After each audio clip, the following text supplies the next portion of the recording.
ಅವಂಗು ಚಂದ ಮಾಡ್ತೀರ ಮತ್ತೆ ಕರೆ ಬಾಳೆಹಣ್ಣು ಬೇಕನ್ರಿ, ಬೆಳೆ ಬಾಳೆಹಣ್ಣು ಬೇಕನ್ರಿ, ಯಾವ ಬೇಕ್ರಿ ಹಣ್ಣು ಯಾವ ಬೇಕು? ಅಲ್ರಿ ಅಣ್ಣಾರ ಕೊಡ್ತೀರೇನ್ರಿ ಬಾಳೆಹಣ್ಣ ಅಣ್ಣಾರ ಎಂತ ಲಬ ಲಬ ಲಬ ಒಯ್ಕೊಂಡ್ಬಿಡ್ಲ? ಯಾಕ್ರಿ ಏನಾತ ಹೆಂಗ್ ಮಾತಾಡಕತ್ತಿರಲ್ಲ ಅಲ್ಲೇ ನನ್ನ ಮಾವನ ಮಗಳ ನಿನಗ ಅಣ್ಣನ ಕಾಣಿಸ್ತೀನಿ ನಾನು ಓಣ್ಯಾಗ ಪುಟ್ಟಿ ಹಿಡ್ಕೊಂಡು ಹೊಂಟ್ರ ಸಾಕು. ಮಾಮಾರ ನಿಮ್ ಬಾಳೆಹಣ್ಣು ಹೆಂಗೈ, ರಾಯರ ನಿಮ್ ಬಾಳೆಹಣ್ಣು ಕೇಳಿರ್ಬೇಕು ಬಹಳ ಇವ್ರು ಸೂರಗ ಹಂಗ ಗಂಟು ಬಿದ್ದಿರ್ತಾರೆ ಇಂದ ನಿಮ್ಮಂತ ಹುಡುಗಿಯರ ಮತ್ತ ನೋಡ್ಯಾರ ನಿಂದು ಮತ್ತ ಬೆನ್ ಹತ್ತಕ್ ಹೋಲ್ರು ಮತ್ತ ನಿನ್ ಬಾಳೆಹಣ್ಣು ನೋಡ್ಯಾರ ಅದಕ್ಕ ಬೆನ್ ಹತ್ತಿರ್ಬೇಕು ಅಂತೀನಿ ಬೇರೆ ಅಷ್ಟೇ ಅಲ್ಲ ಹುಡುಗಿ, ನನ್ನ ಬಾಳೆಹಣ್ಣಿನ ರುಚಿನ ಅಷ್ಟೈತಿ. ಯಾಕಂದ್ರೆ ಒಂದು ತಿಂದ್ರ ನೋಡು. ಕಿತ್ತು ಬೇಡ ಇತ್ತು ದೌಡು ಇನ್ನ ಮುಂದೈತದ ಕಿತ್ತಿ ತೋರ್ಸೋದು ಅಲ್ಲ. ನೀ ಇಷ್ಟು ವರ್ಣನೆ ಮಾಡಿ ಹೇಳ ತಗಿ ಒಂದ ಜನ ಬಾಳೆಹಣ್ಣು ಕೂಡ ಹೆಂಗ ನಾನು ನೋಡೇ ಬಿಡ್ತೀನಿ. ಒಮ್ಮೆ ಶಾಂಪು ಬೇಕನ್ರಿ? ಶಾಂಪು ಬೇಕಾಗಿತ್ತು. ಎಳ್ನೀರದವನ್ರಿ? ನೀರ್ ಇಳಿಯಾಗ್ತಾವ ಸೇಬೋಣದವನ್ರಿ? ಎಲ್ಲ ತಿನ್ಬಾ. ನೀವೇನ್ ಬಿಡ್ರಿ ಸಾವುಕಾರ ಮಂದಿ. ಅಯ್ಯ ನೀ ಏನ್ ಬಾ ಬಡವಾಗಿರಿ ಎಲ್ಲ ಅದೇ ತಿಂದು ಬಾಳೆಕಾಯಿ ನೋಡಿರೇನ್ರಿ? ಬಾಳೆಕಾಯಿ ನೋಡಿರೇನ್ರಿ? ಇಲ್ಲ ಐತ್ ಬಾ ಕೊಡ್ತಾನ ಇವನ. ಕಂಗ್ರಾಚುಲೇಷನ್. ಏನ್ ಹೆಣ್ಮಗ ಆತನ? ನೀವು ತಾಯಿ ಆಗ್ತಿದ್ದೀರಾ? ಹೊಡಿತಾರ ನೀನ್ ಮೆತ್ತಗ ಅಲ್ಲ ತೆಗದಾರ ಕೊಡ್ರಿ ನೀನ್ ಬಾಳೆಹಣ್ಣು ಹೆಂಗಿತ್ತು ಹುಡುಗಿ ಒಂದ್ಸರಿ ಇಟ್ಕೊಂಡ್ ನೋಡು ಬಾಯಾಗ. ಹಂಗ ನೀನ್ ಎಷ್ಟು ಅಗಲು ಮಾಡಿದ್ರು ಹಂಗ ಹೋಗಂಗಿಲ್ಲ. ಏನದ ಹಗಲು ಮಾಡೋದು ಅಂದ್ರ ಬಾಯಿನ್ರಿ ಬಾಯಿನ ಸೂರ ಯಾಕಂದ್ರ ಹಸಿರು ಬಾಳೆಹಣ್ಣು ಆದ್ರ ಸ್ವಲ್ಪ ಸಣ್ಣ ಸಣ್ಣ ಇದು ಕರೆ ಬಾಳೆಹಣ್ಣು ಐತಲ್ಲ ಎಷ್ಟು ತುರುಕಿದ್ರು ಹೋಗಂಗಿಲ್ಲ ನೋಡು ಬಾಯಾಗ. ಗೊತ್ತೈತ್ ನನಗ ಬಾಳೆಹಣ್ಣು ಹೆಂಗ್ ಇಟ್ಕೋಬೇಕು ಹೆಂಗ್ ಇಟ್ಕೋಬಾರ್ದು ಅದ್ ಹೆಂಗ್ ತಗೊಂಡ್ ಇಟ್ಕೋಬೇಕನ್ನೋದು ನನ್ ಗೊತ್ತೈತಿ. ಕೊಡ ನಿನ್ನ ಬಾಳೆಹಣ್ಣು ಹೆಂಗೈತಿ ಅಂತ ಹುಡುಗಿ ನಿನಗೂ ನಂದ ಬಾಳೆಹಣ್ಣು ಬೇಕಂದಂಗ ಆತಗಾರ. ಏನದ ನಿಂದ ಅಂದ್ರ ಮಾಡಿ ಹುಡುಗಿ ಈ ಕರೆ ಬಾಳೆಹಣ್ಣು ವಾಂತಿ ಬರಾಕತ್ತೋ ಯಪ್ಪ ಹೆಂಗಾರ ಇದ್ದಿರ್ಬೇಕದ ಅಂತೀನಿ ನಾನು. ನೀವು ಇಲ್ಲಿ ತಳಿ ಅಲ್ಲಿವು ಚಲೋ ತಳಿದ ಇದ್ದಿರ್ಬೇಕು. ಇದು ಕ್ರಿಸ್ ಕೇಳಿ ನೋಡ ಹೇಳಿ ಎಷ್ಟು ಇಲ್ಲಿಂದ ತರಿಸಿದ್ನ ಎಷ್ಟಿಂದ ಈಗ ನೋಡೊಂದು ನನಗೆ ಹಾಕೋತಿಯನ ಸ್ಟಾರ್ ಹಾಕೋತಿಯ?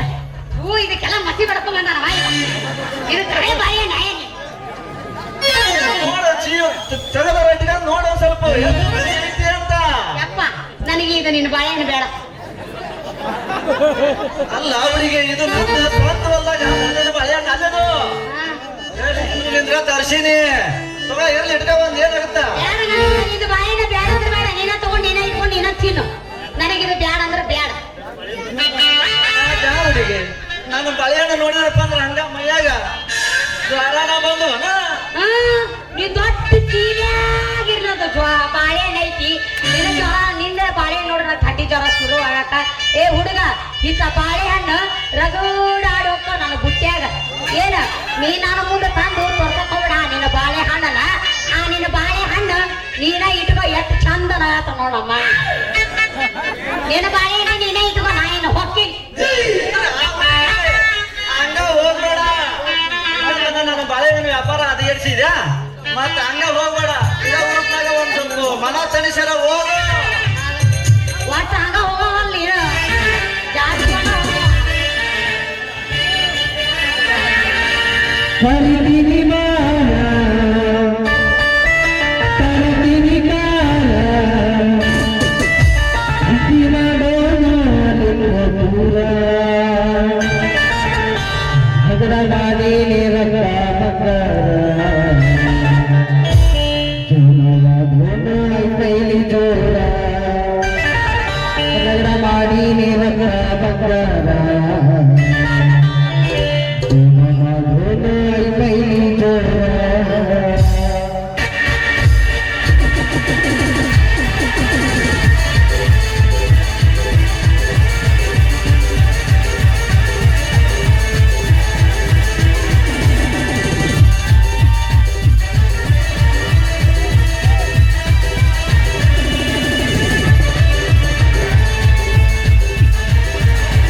ಮಹಾಜನಗಳೇ ಎತ್ತ ಕಡೆ ಸ್ವಲ್ಪ ಲಕ್ಷ್ಯ ಕೊಟ್ಟುತ್ತೆ.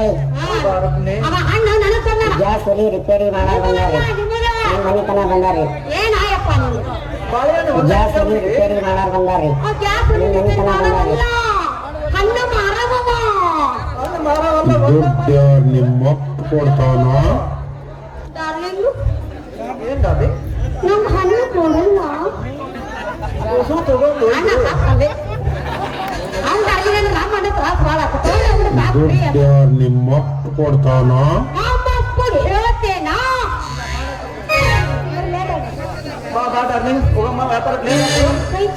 ರೇ ಅಣ್ಣಾರ ಓ ಬಾಟ್ಲಿ ಹಾಕ್ಸಾರ್ ಬಂದಾರ ನೋಡ್ರಿ. ಅದೇ ಹಾಕವಲ್ಲ ಫೋಟೋ ಹಾಕವ.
ನಮ್ಮದೇ ಸರ್ಕಾರ.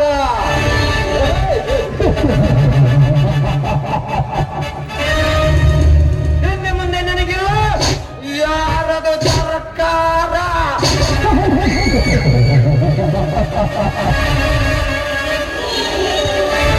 ಈ ಪ್ರತಾಪ್ ಗೌಡನ ಸರ್ವಾಧಿಕಾರದಲ್ಲಿ 5 ಎದುರಾಳಿಗಳ ಜನರ ಬಲ 50,000 ಲೀಡಿನಲ್ಲಿ ಗೆದ್ದು ಬರ್ತೇನೆಂದು ಒಪ್ಪಿಗೆಗೊಂಡ ತಾಸುಗಳಲ್ಲಿ ಭಾರತದ ಬದುಕಿರುವ ನಿನ್ನ ಅಭಿವೃದ್ಧಿ ಅಧಿಕಾರ ನಿನಗೆ ಹೇಗೆ ಕೂಟ ಜಡಿದೆ ಎನ್ನುವುದು ಮತ್ತೆ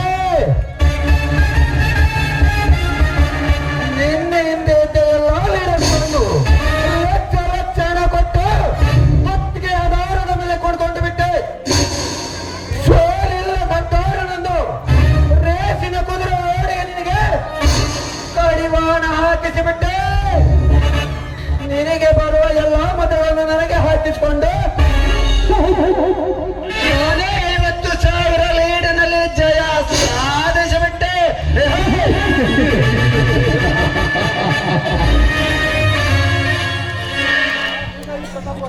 ಈಗ ಈ ಪ್ರತಾಪ್ ಗೌಡ ಈ ತಾಲೂಕಿನ MLA.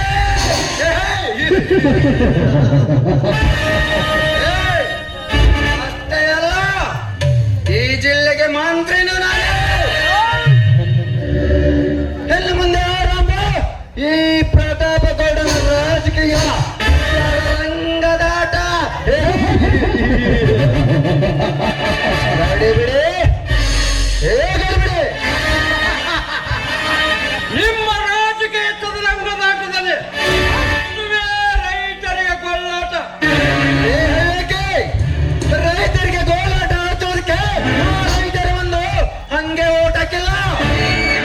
ದೊಡ್ಡ ಪಟ್ಟದನೆ ದೊಡ್ಡ ನಾನು ಕೊಟ್ಟ ದುಡ್ಡಿನಿಂದ ನಾಯಿ ಎಂದೇ ಜೊಲ್ಲು ಸುರಿಸಿ ಬಾಲ ಸುಟ್ಟ ಬೆಕ್ಕಿನಂತೆ ಓಡಾಡಿ ಬಂದು ಓಟ್ ಹಾಕಿದ್ದಾರೆ ಅಂದಾಗ ಈ ಪ್ರತಾಪ ಗೌಡ ಯಾರು ಹಂಗಿನಲ್ಲಿ ಬದುಕುವ ಮಗನೇ ಅಲ್ಲ. ಕರೆ ಐತ್ರಿ ಗೌಡ, ನಿಮ್ಮ ಮಾತು ಕರೆ ಐತೆ. ಒಬ್ಬೊಬ್ಬರ ಕೈಯಾಗ ಒಂದು ಕ್ವಾರ್ಟರ್ ಕೊಟ್ಟು ಕಿಶಾದಾಗ 200 ಇಟ್ಟು ಬೀರಂಗ ಕಂಡ ತಿರ್ಸಿವ್ರಿ ನಾವು. ಹಂಗ ಓಟ್ ಹಾಕ್ಸಂದಿಲ್ಲ. ಅಕ್ಕಿ ತುಂಬ ತಿಂದಾರ, ಬಂದು ಓಟ್ ಹೊಚ್ಚಾರ. ಯಾವ ಮಗಂದು ಅಂಜಿಕಿಲ್ಲ ಮಗ. ನೀವ್ಯಾರ ಹಂಗ ಬದುಕೋದು ಬೇಕಾಗಿಲ್ಲ ಮಗ. ಬರ್ರಿ ನೋಡ್ರಿ.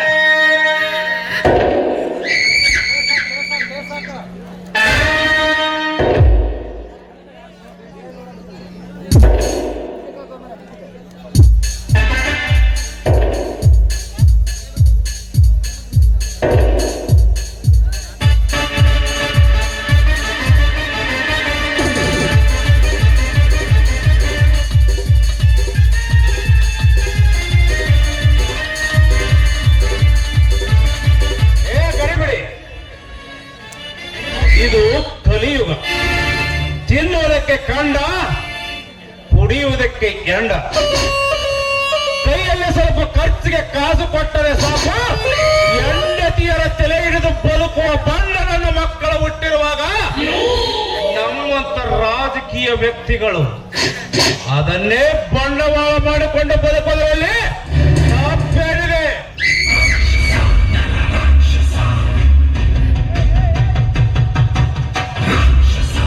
ನಮಸ್ಕಾರ ಜಿಲ್ಲಾ ಮಂತ್ರಿಗಳಿಗೆ. ಏ ಶಿವರಾಮ, ಯಾರನ್ನು ಕೇಳಿ ನಮ್ಮ ಮನೆಯೊಳಗೆ ಕಾಲಿಟ್ಟೆ? ಓಹೋ, ಶರತ್ರಾಜನ ತಮ್ಮ, ಪ್ರತಾಪನ ತಮ್ಮ ಶರತ್ರಾಜ್.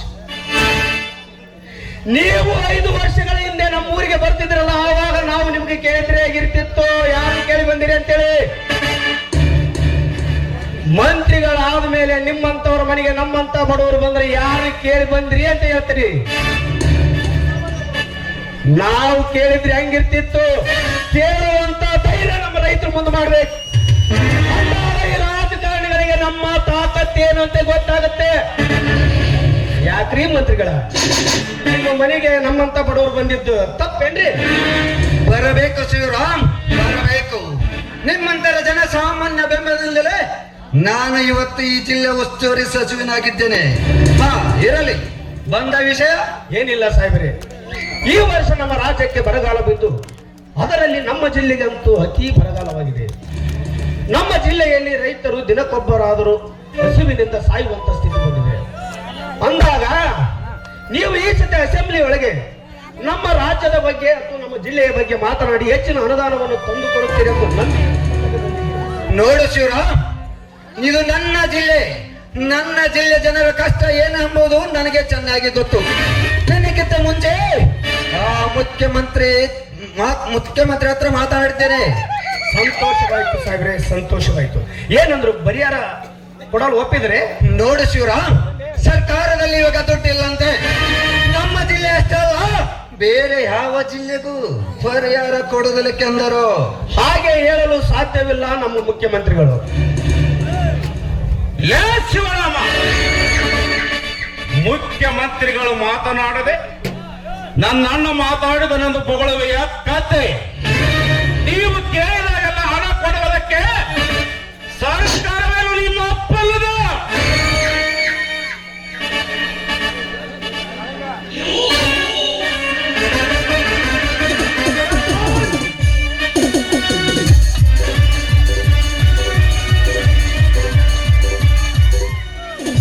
ಮತ್ತೇನು ನಿಮ್ಮ ಅಪ್ಪನೇ ಶರತ್ರಾಜ್?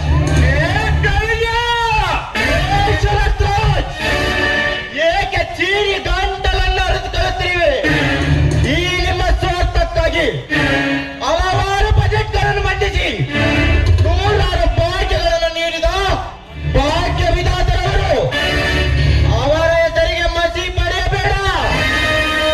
ಲೇಖನಿಗ ಮೊಯಗಿನ ಸತ್ತು ಜಾಸ್ತಿ ಆಗಿದೆ ಮಗನೇ. ಇದೇ ರೀತಿ ಚೀರಾಡ್ತಾ ಇದ್ರೆ ಈ ಮನೆಯ ನೆಲಗಂಬಕ್ಕೆ ಕಟ್ಟಿ ನೀವು ಮೈಸೂರು ಮೇಲ್ ಮಚ್ಚರಣ ಸುಲಿಬೇಕಾದ್ರೆ ಬಲ ಎಚ್ಚರ.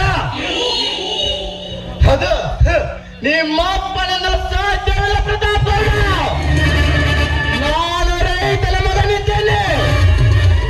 ನಿಮ್ಮಂತ ರಾಜಕೀಯ ವ್ಯಕ್ತಿಗಳ ಒಂದು ಕೈ ನನ್ನ ಮೈ ಮುಟ್ಟಿದರೆ ನೂರಾರು ರೈತರ ಕೈ ನಿಮ್ಮ ಮುಟ್ಟಿ ಈ ನಿಮ್ಮ ಸರ್ಕಾರವನ್ನ ಪುಡ ಸಮೇತ ಕಿತ್ತು ಹೋಗಿದ್ದಾರೆ. ನೀವು ಕೈ ಎತ್ತಬೇಡ ಪ್ರತಾಪ್ ಗೌಡ. ಖಾರದ ಪುಡಿ, ಜೋಳದ ರೊಟ್ಟಿ ತೆಲ್ಲ ಬೆಳೆದ ಗಟ್ಟೆ ಅನ್ನುವಂತ ಹೊರತಕ್ಕ ಈ ನಿಮ್ಮ ಅಣ್ಣ ತಮ್ಮಂದಿರ ದೇಹದಲ್ಲಿರುವ ನರನಾಡಿಗಳೆಲ್ಲ ನಶಿಸಿ ಮೂರ್ತಿಯಾಗಿ ಬೀಳುವವು ಈ ಮಣ್ಣಿನ ಮಗನ ಪಾದದಡಿಯಲ್ಲಿ ಒಳ್ಳೆ ಮಾತಿನಿಂದ ಬಡವರಿಗೆ ಕೊಡು ಪರಿಹಾರ ನಿಧಿ. ಪರಿಹಾರ ನಿಧಿ. ಲೇ ಕಾಳಿಂಗ, ಕಂಡವರಿಗೆಲ್ಲ ಪರಿಹಾರ ನಿಧಿ ಕೊಡುವುದಕ್ಕೆ ಸರ್ಕಾರದಲ್ಲಿ ದುಡ್ಡು ಬೆಳೆಯುವ ಗಿಡ ನಟ್ಟಿಲ್ಲ. ಯಾವಾಗ ಯಾರಿಗೆ ದುಡ್ಡು ಕೊಡಬೇಕೆನ್ನುವುದು ನಮಗೆ ಚೆನ್ನಾಗಿ ಗೊತ್ತೇ. ಮಂತ್ರಿಗಳೇ, ನನ್ನ ತಮ್ಮ ಸಣ್ಣವ ಏನೋ ತಿಳಿದೇ ಮಾತಾಡಿಬಿಟ್ಟ. ಅದನ್ನ ನೀವು ಮನಸ್ಸಿಗೆ ಹಚ್ಚಿಕೊಂಡು ಜಿಲ್ಲೆಯ ರೈತರಿಗೆ ಅನ್ಯಾಯ ಮಾಡುವುದನ್ನು ಬಿಟ್ಟು ನೀವು ದಯಾಳುಗಳಾದ ತಾವು ನಮ್ಮ ಜಿಲ್ಲೆಗೆ ಹೆಚ್ಚಿನ ಅನುದಾನವನ್ನು ತಂದುಕೊಟ್ಟು ರೈತರಿಗೆ ಸಹಾಯ ಮಾಡುವಿ. ಜಿಲ್ಲೆಯ ರೈತರ ಪರವಾಗಿ ಬೇಕಾದರೆ ನನಗೆ ಕಾಲು ಹಿಡಿದು ಕತ್ತೆ ಮಗನೇ, ಅಲ್ಲ ಕತ್ತೆ ಬಡವ, ಇದುವರೆಗೂ ನಿಮ್ಮ ತಮ್ಮ ನಾನೊಬ್ಬ ಮಂತ್ರಿ ಅನ್ನೋದು ಮರೆತು ಬಾಯಿ ಬಂದಾಗ ಬೋಳಿದರು ನೋಡಿಕೊಂಡು ಸುಮ್ಮನೆ ಇದ್ದು ಈಗ ಮುಕ್ತ ಬಸವನಂತೆ ಕಾಲು ಹಿಡಿದು ಬೇಡಿಕೊಳ್ತೀಯ. ಲೇ ಪ್ರತಾಪ್ ಗೌಡ, ಉಂಡ ಪ್ರಚಂಡ ಗಂಡ ರುಂಡದಂತೆ ನನ್ನಣ್ಣನಿಗೆ ಬೆಂಗಾವಲಾಗಿದ್ದ ಈ ಕಾಳಿಂಗನ ಅಣ್ಣನನ್ನೇ ಒದ್ದಿಯ ಮಗನೇ. ಯಾವ ಕಾಲಿನಿಂದ ಒದ್ದಿಯೋ ಆ ಕಾಲು ನಿನ್ನ ಹತ್ರ ಇರಬಾರದು. ಪ್ರತಾಪ ಗೌಡ, ಶಾಂತನಾಗು ಕಾಳಿಂಗ, ಶಾಂತನಾಗು. ಇವರು ಶ್ರೀಮಂತರು, ಮೇಲಾಗಿ ರಾಜಕಾರಣಿಗಳು. ನಮ್ಮಂತ ರೈತರನ್ನು ದುಡಿಸಿಕೊಳ್ಳುವ ಇವರು ಒತ್ತರೆ ತಪ್ಪೆ. ಬಾ ಹೋಗೋಣ. ಅಣ್ಣ ಅಣ್ಣ ಅಣ್ಣ, ನಿನ್ನ ಸಿಟ್ಟನ್ನು ಶಾಂತಿ ಮಾಡಿಕೊ. ನೋಡು, ನಿನ್ನ ಸಿಟ್ಟನ್ನು ಶಾಂತಿ ಮಾಡಿಕೊ. ನಿನ್ನ ಧೈರ್ಯ ಸಾಹಸ ಎಂತದ್ದು ಅಂತ ನನಗೆ ಗೊತ್ತು. ನೋಡು, ನನ್ನ ಮಾತು ಕೇಳಿ ಬರುವುದಾದರೆ ಬಾ, ಇಲ್ಲ ಆದರೆ ನಿನ್ನಿಷ್ಟ. ಅಣ್ಣ ನೀನೆಟ್ಟ ಆಣೆಯನ್ನು ತೆಗೆದಾಕಿ ನೋಡಣ್ಣ. ಆ ಪ್ರತಾಪ ಗೌಡರ ರೊಂಡವನ್ನು ಚೆನ್ನಾಗಿ ನಿನ್ನ ಪಾದ ಮೇಲೆ ಹಿಡಿದಿದ್ದರೆ ನನ್ನ ಎದುರು ಕಾಳಿಂಗನೇ ಅಲ್ಲ. ಬೇಗನೆ ತೆಗೆದಾಕಣ್ಣ ನೀನಿಟ್ಟ ಆಣೆಯನ್ನ. ಬೇಡಪ್ಪ, ಇದು ಆ ಸಮಯವಲ್ಲ. ಮುಂದೆ ಮತ್ತೆ ನೋಡೋಣ. ಬಾ ಹೋಗೋಣ. ಅಣ್ಣ ಕಂಡಂತೆ ಗುರಿ ಹಾಲನ್ನು ಕುಡಿಸಿ ನನ್ನ ತಮ್ಮ ಯಾರಿಗೂ ಬಗ್ಗಬಾರದೆಂದು ಕೆಜಿಗಟ್ಟಲೆ ಬೆಣ್ಣೆಯನ್ನು ತಿನ್ನಿಸಿ ರಾಯಣ್ಣನ ಚತ್ತಿ ಶಾಲೆಯಾಗಿ ಮರೆಯಲಿ ಅಂದನು. ಈ ಸಣ್ಣ ನನ್ನ ಮಕ್ಕಳ ಎದುರಿಗೆ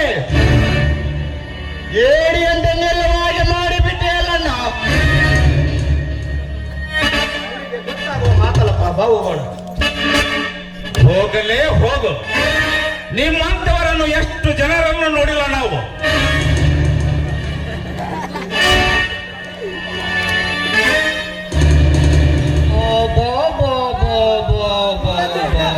ಬಾರಿ ಮಿಕ್ಕಿದ ಮಗ ಅದನ್ರಿ ಬಾ ಗೌಡ. ಎಲ್ಲಿ ನಿಮ್ಮದು ಹಾರ್ಟ್ ಅಂತ ಮಾಡಿದ್ ನೋಡಿ. ಏನಿಲ್ಲ ಅದಾರಿ ನಿಮ್ ರೋಂಡ ಏನೋ ನಿಮ್ಮ ಬಾಯಿ ಒಟ್ಟು ತಣ್ಣಗೈತಂತೆ ನೋಡ್ರಿ ಗೌಡ್ರ. ಅದಕ್ಕೆ ಮುಂದೆ ಬೇಡಿನ ತತ್ತೇಡಿ ನನ್ನ ಮಗನೇ, ನಾನು ಎಲೆಕ್ಷನ್ ಅಲ್ಲಿ ಎಷ್ಟು ದುಡ್ಡು ಖರ್ಚು ಮಾಡಿದ್ದೇನೆ ಗೊತ್ತಾ? 100 ಕೋಟಿ, 100 ಕೋಟಿ. ಈ ಬಡಪಾಯಿ 600 ಕೋಟಿ ಗೆದ್ದು ಬಂದು ಈ ಬಡಪಾಯಿ ನಾಯಿಗಳ ಸೇವಕನಾಗಬೇಕೆ? ಬಂಡವಾಳ ಹಾಕಿದ್ದೀನಿ, ಬಡ್ಡಿ ಸಮೇತ ಉಸಲೆ ಮಾಡ್ತಾನೆ. ಇದೇ ಈ ರಾಜಕೀಯದ ಅಸ್ತ್ರ. ಮುಂದಿನ ಈ 5 ವರ್ಷದಲ್ಲಿ ಸಾವಿರಾರು ಕೋಟಿ ಒಡೆಯ ಈ ಪ್ರತಾಪ್ ಗೌಡ. ಅಣ್ಣ, ಈ ಕಾಳಿಂಗನನ್ನು ನಾನು ಎತ್ತಿ ಬಿಡಲಿ. ಶರತ್, ನಾವು ಏನೇ ಮಾಡಿದರೂ ನಮ್ಮ ಹೆಸರಿಗೆ ಕಳಂಕ ತರಂತಾಗಬಾರದು. ಆ ಕಾಳಿಂಗನ ಲೆಕ್ಕವನ್ನು ಚುಕ್ತ ಮಾಡಲು ನಾನು ಬೇರೆ ಗಾಂಗ್ ರೆಡಿ ಮಾಡಿದ್ದೇನೆ. ನಡೆ ಓಡೋಣ. 100 ಕೋಟಿ ಕೋಟಿ ನುಂಗದ ಇಟ್ಟಪ್ರಿ ಲೆಕ್ಕನ ನನ್ನ ಕೈಯಾಗೈತೆ.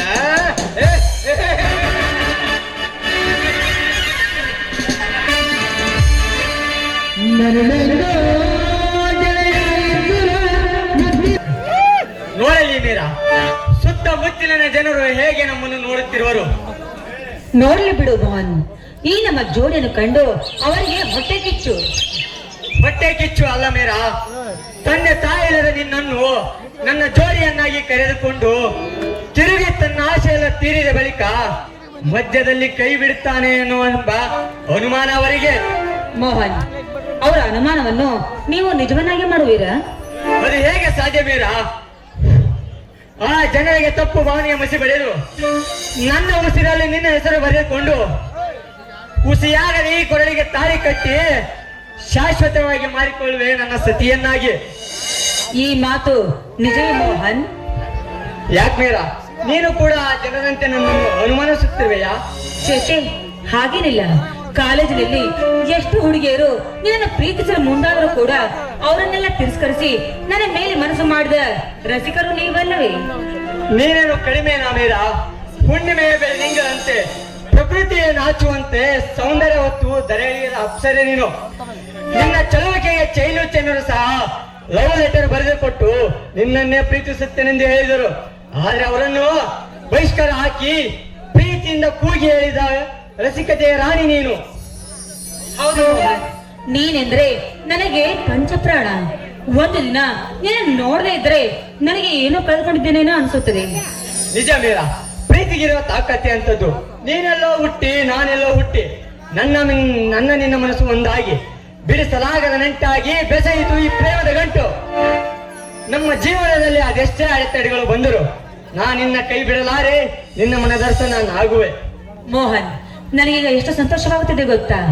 ಆ ಬೇಬಿ ಪಾಟೀಲ್ ಪೊಲೀಸ್ ಕವಿಗಳು ಈ ಸನ್ನಿವೇಶದಲ್ಲಿ ಮುತ್ತು ಕೊಡುವುದನ್ನು ಅವಕಾಶ ತಪ್ಪಿಸಿದ್ರು ಕೂಡ ಅದರ ಬರಹದ ವಿರೋಧವಾಗಿ ನಿಮ್ಮ ಕೆನ್ನೆಗೆ ಮುದ್ದು ಕೊಟ್ಟು ಹಾಡು ಕುಡಿಯುತ್ತೇನೆ.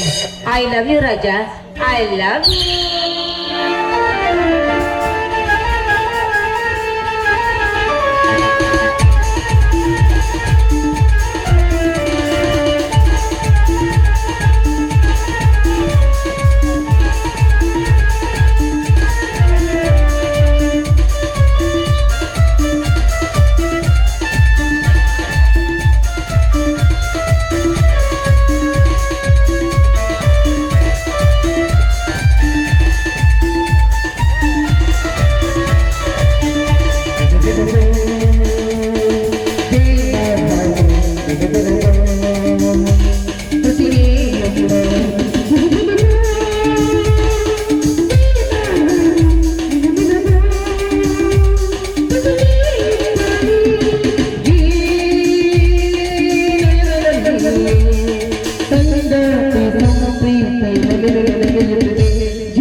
ಬೇಡ, 16 ನಾಟಕಗಳನ್ನು ರಚಿಸಿ ಉತ್ತರ ಕರ್ನಾಟಕದಲ್ಲಿ ತಮ್ಮದೇ ಆದ ಅಭಿಮಾನ ಬಳಗವನ್ನು ಹೊಂದಿ ಹಾಲು ಮತದ ಹುಲಿ ಎಂಬ ಪ್ರಖ್ಯಾತ ನಾಟಕದಿಂದ ಪ್ರಖ್ಯಾತಿ ಹೊಂದಿದವರು ನಮ್ಮ ಮಹಾನ್ ಕವಿಗಳು ಬಿ ಪೊಲೀಸ್ ಅವರು.